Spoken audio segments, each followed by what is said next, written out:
Well, a warm welcome to today's talk. It's Sunday the 1st of August today.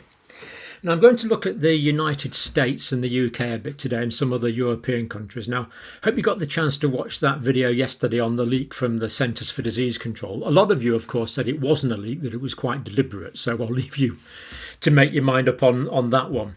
Let's start off with a few orientation slides, though, just to see where we are at the moment. Now, here we see the figures. Australia, unfortunately, the cases are going up in Australia, particularly in the New South Wales, Sydney area. It's starting to get difficult to imagine that this is going to be contained or contained readily. So there could be quite a bit more spread throughout the New South Wales area. That's quite possible. Other parts of Australia are fairly compartmentalised, although there is some in Victoria, some in South Australia as well. Such a pity after Australia did so well for so long. It really is sad to see that, especially as they're getting close to the vaccination programme in Australia is not that good, actually, as we'll see. But it is on the way. So Canada, new daily confirmed COVID-19 cases per million remaining fairly low, slightly up if anything. Now, South Africa, well, it's hard to say. The data from South Africa is a bit erratic, but it looks fairly level at the moment. South Africa in the middle of their winter time, of course. United States is definitely going up. More on that in a minute. That is not a levelling off there in the States, as we'll see.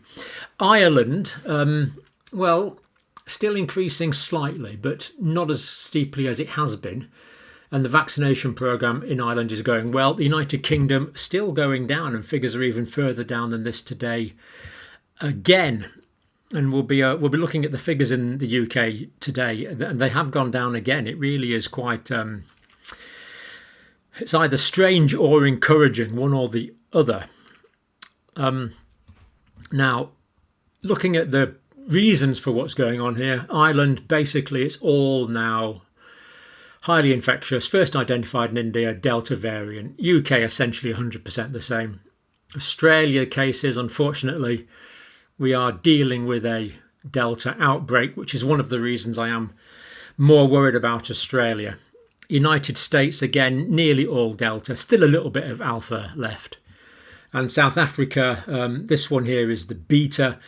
The Beta variant, you might remember, was first identified in South Africa, but it's been outcompeted by the Delta variant, which is so much more transmissible. So we've seen a complete change in the global presentation of the pandemic due to this Delta variant, which is basically everywhere now and is very transmissible, as we've seen. COVID-19 vaccine doses per 100 people. So South Africa, very low, basically. Not a good rollout at all in South Africa. Australia picking up, but really, why did Australia come to this so late? I mean, they really have been quite complacent, actually, in Australia. They should have been on this much sooner, because it's inevitable they're going to come into pressure from outside cases. It's just inevitable. And of course, it has happened now, unfortunately. Vaccine doses, the United States levelled off there, but we've got some fairly encouraging news in a minute from the United States on vaccination. Ireland is going well. Now, these are vaccine doses administered per 100 people. Ireland has actually got more fully vaccinated people, or about the same number of fully vaccinated people as the UK. But these are actual vaccine doses. There's different ways you can measure it, of course. United Kingdom, then Canada. So vaccination programmes going well in most Western countries. New daily confirmed COVID-19 cases per million in Europe. So Switzerland, Italy at the bottom, Denmark, Netherlands. Netherlands had been right up and has fallen right down, which is really good to see. United States there for comparison. Greece and Ireland, highish to level. France going up quite a lot. There's been some terrible anti-lockdown, anti-restriction, anti-vaccine riots, or anti-mandating of vaccine riots in France. So quite a lot of civil unrest associated with that. Somewhat surprised to see that in France, actually, about that. But, well, it's happened anyway. France and Spain currently, unfortunately, leading the pack in Europe. And again, we see the same countries there with the variants. And again, we see that France, which has still got quite a bit of Alpha variant, but again, Delta variant taking over completely, more or less, in Europe. So much more transmissible. And then last couple of orientation slides. Vaccine doses per 100 people. Again, I've classified this as vaccine doses. Israel, interestingly, levelled off and not going up particularly in Israel. But let's... yeah, that's Denmark that's gone up quite... Denmark's gone up quite nicely there. That's Denmark, then the United Kingdom. Just look at that in a bit more detail for the order. But we see that it's fairly closely clustered now. Europe is coming together on this, which is good to see, and catching up with the UK and essentially caught up with Israel, really. Not much in it now. So that's encouraging to see. And just to see the countries in order there, although not a lot of difference between them. Greece at the bottom, then Switzerland. That's the United States for comparison. France, Italy, Netherlands, Ireland, Spain, United Kingdom, Denmark, Israel. So that's the vaccination ongoing rollout in these countries. Now, moving on to the we'll move on to the United States now, I think. So the sun keeps coming in and out, unfortunately. Shall I turn that down a bit? The light keeps changing and it messes up my settings. There we go. You can see it again now. Right. United States. Infections are up 62% on the week. So as we saw in the United States, their infections are going up really quite dramatically in the states. For example, and it's all 50 states.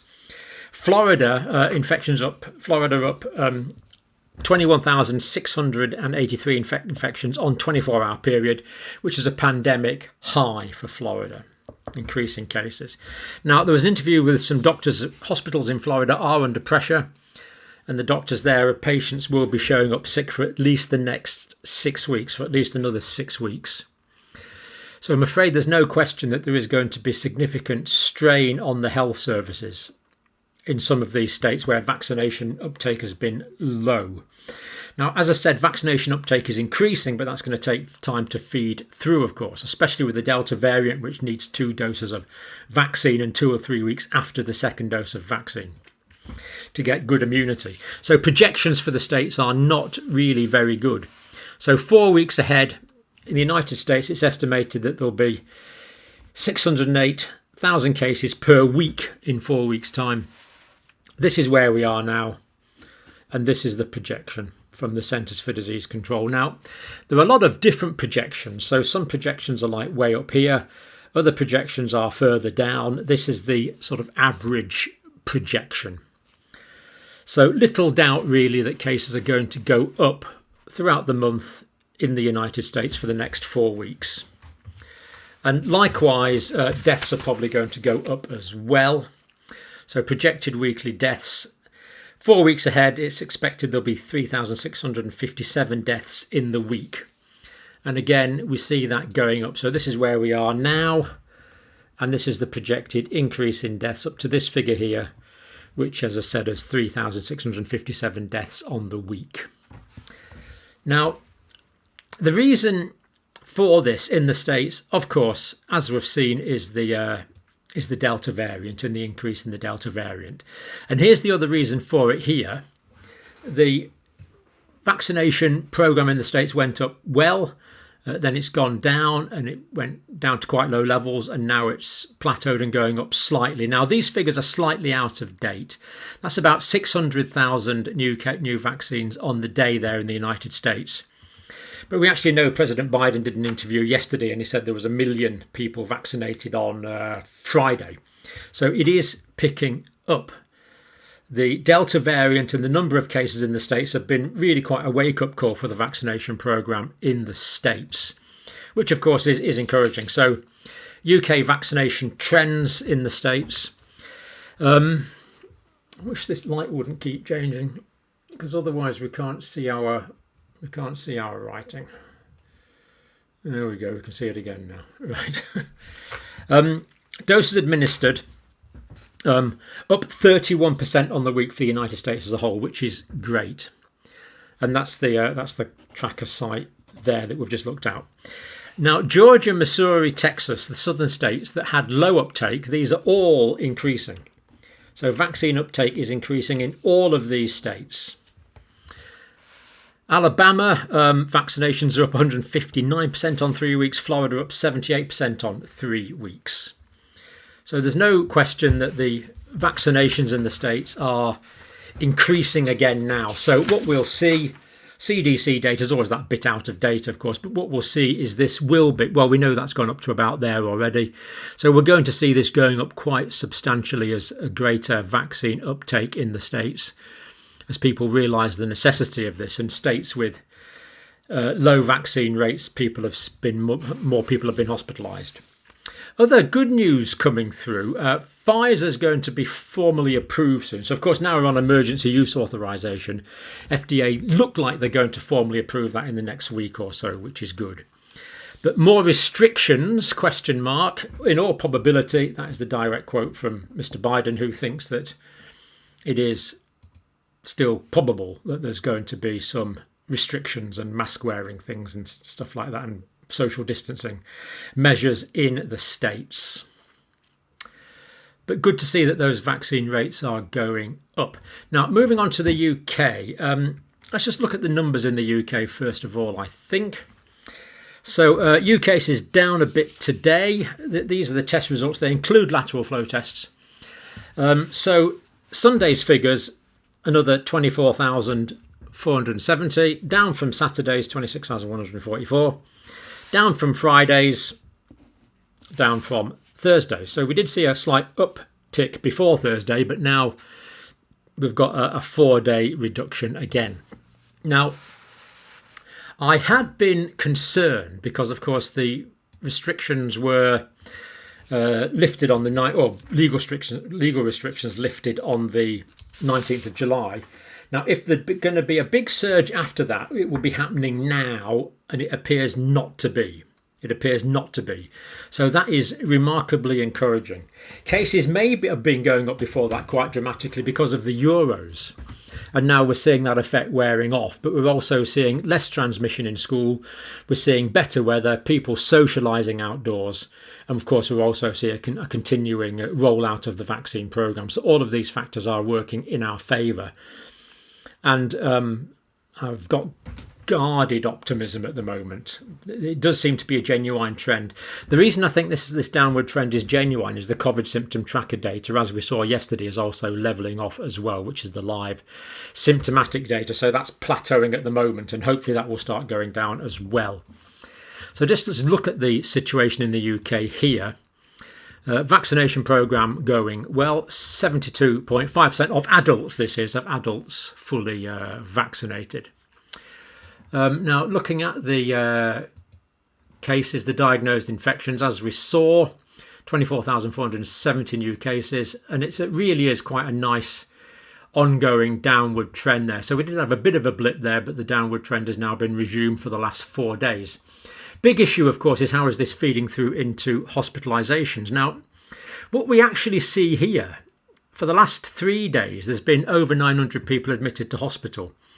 Now, this number is not good, but this number is manageable. We didn't want it to go to 1,000. If it went to 2,000, that will put significant strain on the health service. And of course, even those 900 and odd being admitted every day is significantly slowing down the rate with which the health service can deal with the huge backlog of people suffering various long-term conditions that really do need to be sorted out.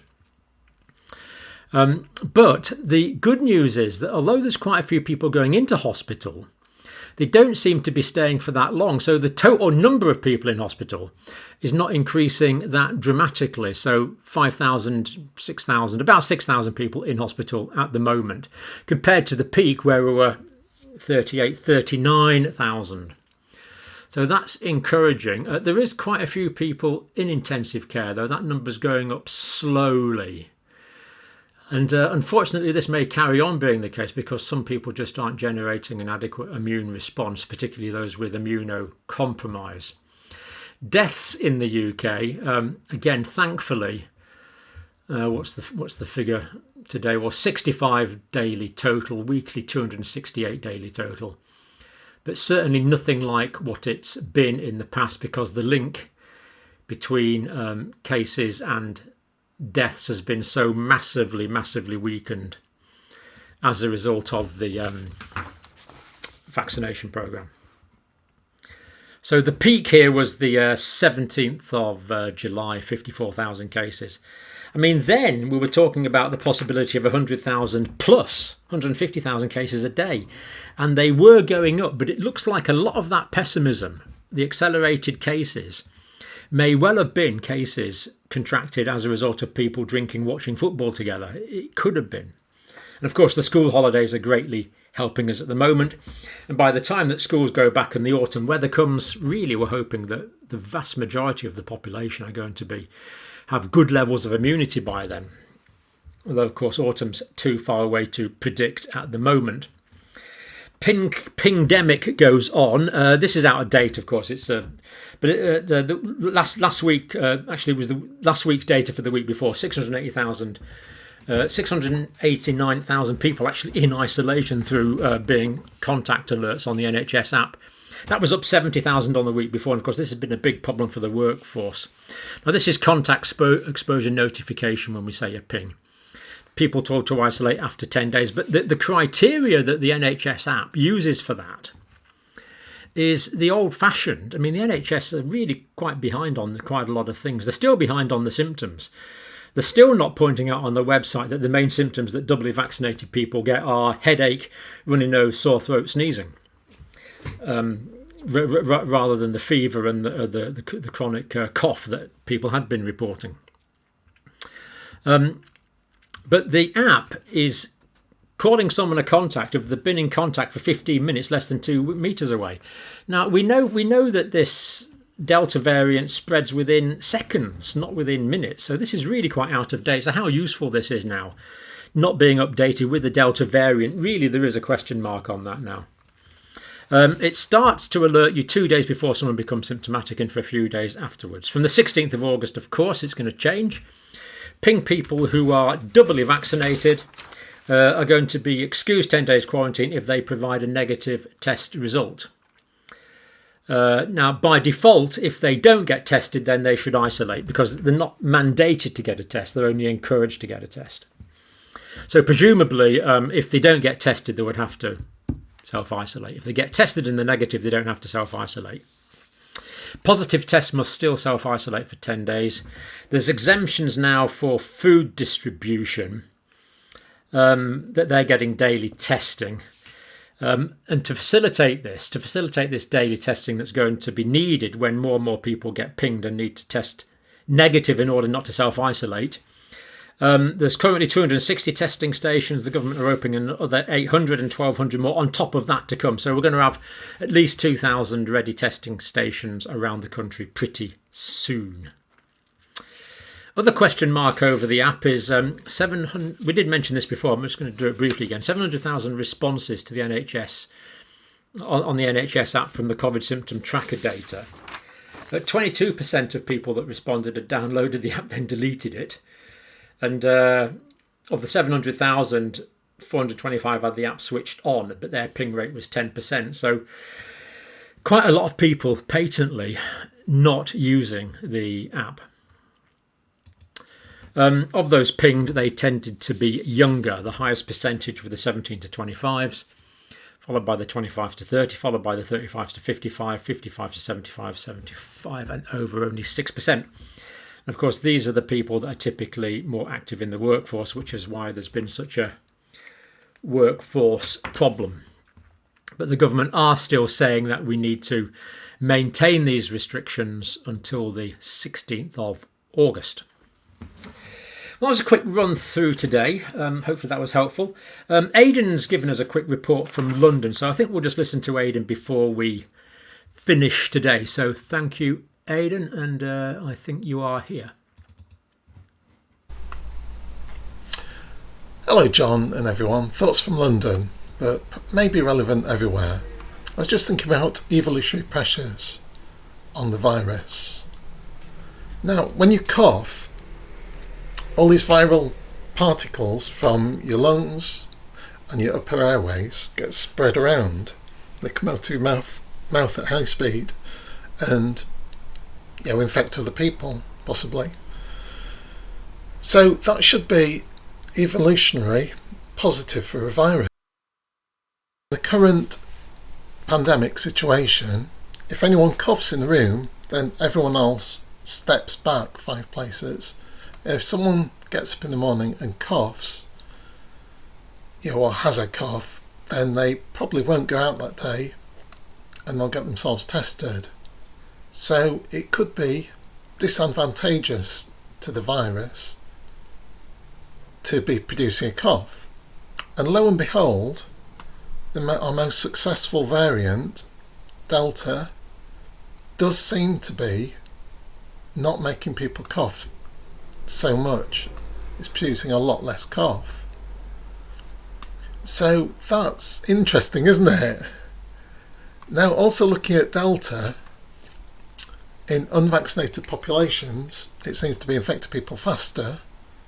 And even in countries that have had very low infection rates up until Delta, places like India or Vietnam, who had very good test and trace, which was working very well up until recently, then Delta has shot through those populations with very low rates of vaccinations. However, in vaccinated populations like Britain, this Delta variant is producing asymptomatic symptoms, mild symptoms, symptoms that don't seem to match the official symptoms given by the government. So, if someone gets up in the morning and has a cough, they will probably get themselves tested. If they get up in the morning and just have a runny nose or something, they're probably not going to get themselves tested and they'll be wandering around in the population. So that works well at spreading the virus around the place. So I'm thinking that for very different reasons, Delta works both ways. It works in unvaccinated populations and it works in vaccinated populations. And it also works in mixed populations. Now, whether that's enough to remain endemic in places with very high rates of vaccination, we'll have to see, won't we? Because we don't really know. But let's look at England, Great Britain, with very high rates of vaccinations. It's currently 70% of the population has had one dose of vaccine. 56% of the population has had both, and that's 88% of adults have been vaccinated, and the vaccine rates in older people are much higher than that.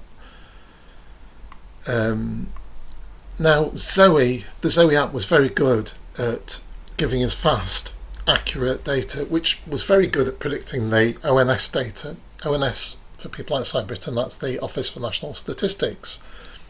However, recently, this year, most of the cohort using the Zoe app have been vaccinated, so I think it's been less accurate at seeing what's going on in the whole population.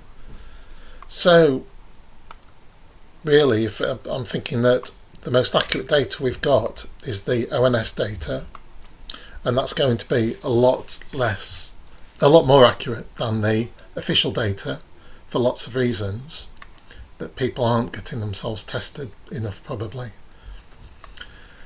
Now, there's new ONS data out today, and if we look at that, England has 1 in 65 people infected, up from 1 in 75 last week. Wales has 1 in 160 infected, up from 210 last week.